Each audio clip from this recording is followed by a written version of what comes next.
Good evening friends, welcome to my YouTube channel advocate Amit Kumar Gupta. अपने income tax के cases की series में आज जो केस हम लोग डिस्कस करेंगे उस केस का नाम है principal commissioner of income tax versus TM international logistic limited. Case 442 ITR page number 87 पे रिपोर्ट हुआ। कलकत्ता हाई कोर्ट ने डिसाइड किया। मैटर 28 जनवरी 2022 को डिसाइड किया गया और ये केस सेक्शन 80 IA पे है।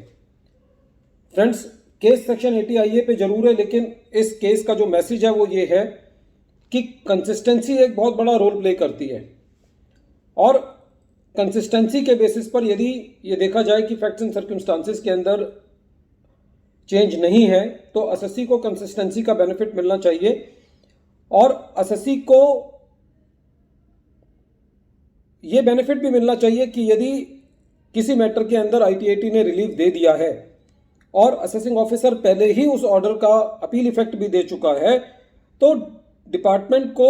कमिंग ईयर्स में सेम इशू के ऊपर एडिशन नहीं करने चाहिए। यदि एडिशन हो गए हैं तो उनकी अपीलों को नहीं आगे लेके जाना चाहिए। यही इस केस का मेन मैसेज है। इस केस के अंदर जो असेसी था वो कुछ पोर्ट की मल्टी बर्थ जो है वो बनाता था और 80 IA के अंदर एग्जम्पशन क्लेम कर रहा था। असेसिंग ऑफिसर साहब ने कहा कि ये पोर्ट सर्विसेज नहीं है और इसलिए सेक्शन 80 IA में नहीं आता और असेसी को 80 IA की एग्जम्पशन जो है वो नहीं दी। CIT अपील ने 80 IA की एग्जम्पशन अलाउ कर दी थी और ITAT ने भी कर दी थी,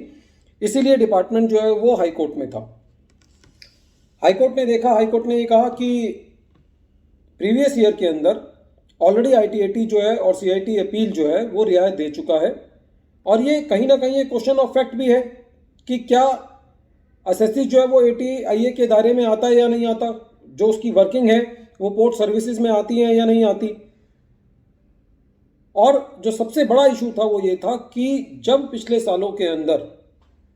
ITAT ने असेसी के फेवर में फैसला दे दिया है, असेसिंग ऑफिसर ने अपील इफेक्ट दे दिया है और फैक्ट्स एंड सर्कमस्टांसेस के अंदर कोई भी चेंज नहीं है, तो करंट ईयर के अंदर भी कलकत्ता हाई कोर्ट ने असेसी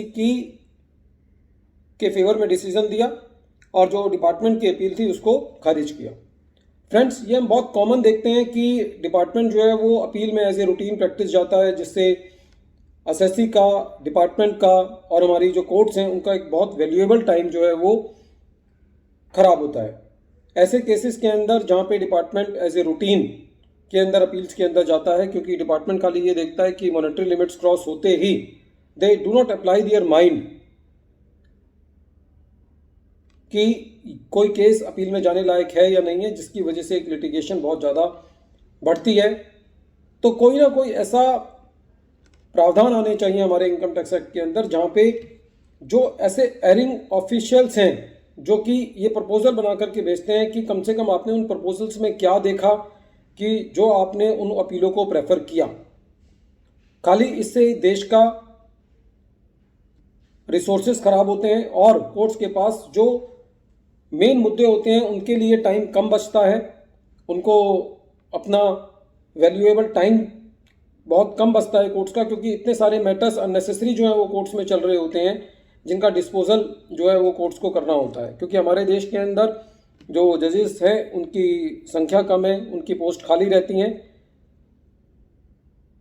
और इस सारे प्रक्रिया की वजह से जो असेसी है उसको बहुत सफ़र करना पड़ता है, उसको कॉस्ट ऑफ लिटिगेशन भुगतनी पड़ती है, अननेसेसरी की डिमांड्स खड़ी हो जाती हैं, फिर वो डिपार्टमेंट उन डिमांड्स के लिए प्रेशर करता है, असेसी अपना टैक्स जमा करता है,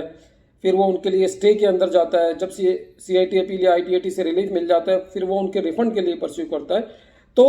once a high pitch assessment is made, it creates a vicious circle of litigation for the assessee and it hampers its business very much। और ये जो सारा सिस्टम है, टैक्स एडमिनिस्ट्रेशन का जो सिस्टम है, जो फिस्कल लॉस का एक सिस्टम है, ये एक हमारे देश की जो है वो छवि भी इस तरीके से खराब करता है। क्योंकि जहाँ पे आप एक यूज़र फ्रेंडली एनवायरनमेंट बनाना चाहते हैं, फॉरेन इन्वेस्टमेंट्स लाना चाहते हैं और इस तरीके के यदि एडिशंस होंगे और उनके लिए अपील्स होंगी तो ये कहीं ना कहीं हमारे देश की लॉन्ग रन के अंदर एक छवि खराब करता है। हमारे गवर्नमेंट ने कुछ बहुत अच्छे स्टेप्स लिए हैं बिजनेस को स्टार्ट करने के लिए, लेकिन जहाँ तक फिस्कल लॉस की लिटिगेशन का सवाल है, ये अभी भी बहुत पुअर एडमिनिस्ट्रेटिव सिस्टम पर आधारित है, जिसके अंदर मुझे ऐसा लगता है कि सरकार को बहुत काम करने की ज़रूरत है। और एटलीस्ट जब भी काम किया जाए तो जो प्रोफेशनल्स हैं उनको साथ लेकर के चलने की बहुत ज़्यादा ज़रूरत है। फ्रेंड्स, एक बार फिर मैं केस का नाम रिपीट कर रहा हूँ। केस का नाम है principal commissioner of income tax versus TM international logistic limited, and this matter has been reported in 442 ITR at page number 87. Thank you, friends.